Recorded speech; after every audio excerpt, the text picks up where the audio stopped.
खालिद बिन वलीद इस्लाम तारीख के सबसे बड़े जनरल, जिन्होंने इस्लाम को अरब से निकालकर रोमन और पर्शियन जैसी सुपर पावर को हराया। लेकिन इन सब के बाद उस वक्त के खलीफा हजरत उमर रज़ियल्लाहु ताला अन्हु ने उन्हें अपनी पोजीशन मतलब आर्मी चीफ के ओहदे से हटा दिया। लेकिन क्यों? इतने बड़े जनरल को हटाने की जरूरत क्या थी? खालिद बिन वलीद अब तक दुनिया के सारे जनरल्स में से वो वाहिद जनरल हैं जिन्होंने अपनी पूरी जिंदगी में कोई भी जंग नहीं हारी। सबसे पहले उन्होंने अपनी जिंदगी की पहली जंग ओहद में मुसलमानों को हराया। फिर इस्लाम कबूल करने के बाद जंगे मुता जैसी खतरनाक जंग जीती, जिसमें आप रसूलुल्लाह सल्लल्लाहु अलैहि वसल्लम ने पहली दफा उन्हें सैफुल्लाह यानी अल्लाह की तलवार का टाइटल दिया।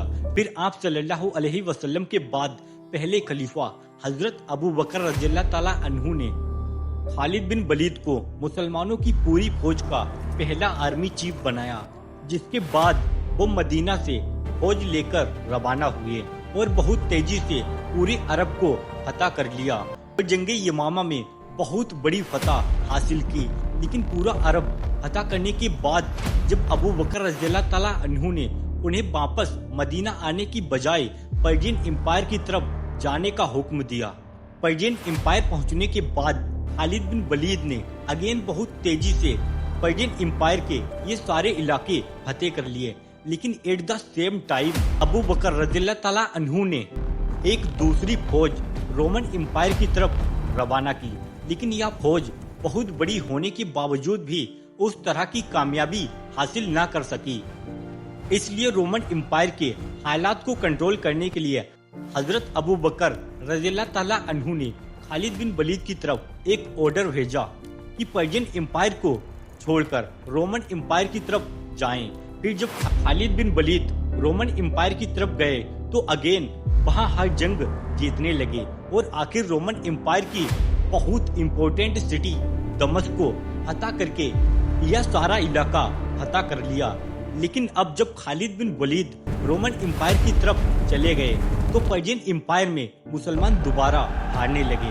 तो जब पूरी दुनिया के लोगों ने यह देखा कि जहां खालिद बिन वलीद जाते हैं वहां मुसलमान जीतते हैं और जहां पर वो नहीं होते वहां मुसलमान हार जाते हैं, जिसके बाद खालिद बिन वलीद एक बहुत बड़ी सेलिब्रिटी बन गए और सिर्फ मुसलमान में ही नहीं बल्कि रोमन और पर्शियन एम्पायर में भी खालिद बिन वलीद के फतुहात की कहानियां फैलने लगी।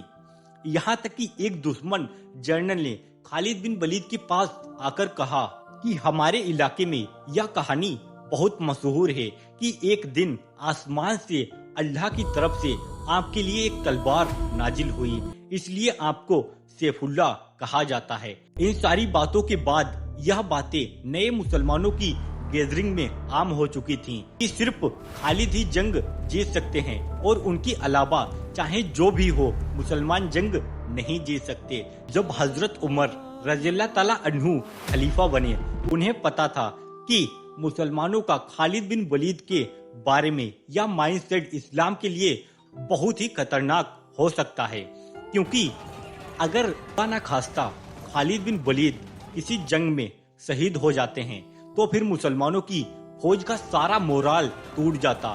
तो आखिर हजरत उमर रज़ियल्लाहु ताला अन्हु ने इन हालात को कंट्रोल करने के लिए खालिद बिन वलीद को उनकी पोजीशन आर्मी चीफ के ओहदे से हटाने का फैसला किया। बेट हजरत उमर ने सिर्फ खालिद बिन वलीद को ही नहीं हटाया बल्कि मुसलमानों की स्टेट को हर एंगल से बदलना शुरू किया और मदीना में बैठकर हर इलाके की तरफ ऑर्डर्स भेजे। सबसे पहले उन्होंने फतह किए गए इलाकों में नए गवर्नर्स लगाए और उनको यह ऑर्डर दे दिए कि हर फैसले से पहले मदीना में खलीफा से पूछना लाजमी हो। और यह अरब के लिए बहुत ही नई बात थी, क्योंकि इससे पहले हर कबीला अपने फैसले खुद ही किया करता था। लेकिन हजरत उमर कबायली सिस्टम के खिलाफ थे और एक सेंट्रलाइज मदीना की ताकत चाहते थे। सूबों में गवर्नर लगाने के साथ साथ हजरत उमर ने उन्हें बताए बगैर कुछ जासूस भी बिठाए जो उन गवर्नमेंट्स की अच्छी या बुरी हर खबर हजरत उमर तक पहुंचाते रहते थे। इसके अलावा हजरत उमर ने हर सूबे में एक जस्टिस इंसाफ का सिस्टम बनाया जिसमें हर सूबे में इस्लामिक कानून के मुताबिक अदालतें कोर्ट्स बनाए गए और इन सारी अदालतों का हेडक्वार्टर सुप्रीम कोर्ट मदीना में बनाया गया जिसमें बहुत सारे सहाबा जजेस लगाए गए और इन सारे जजेस में एक सबसे रिस्पेक्टेड और बड़े जज थे हजरत अली रज़ियल्लाहु ताला अन्हु।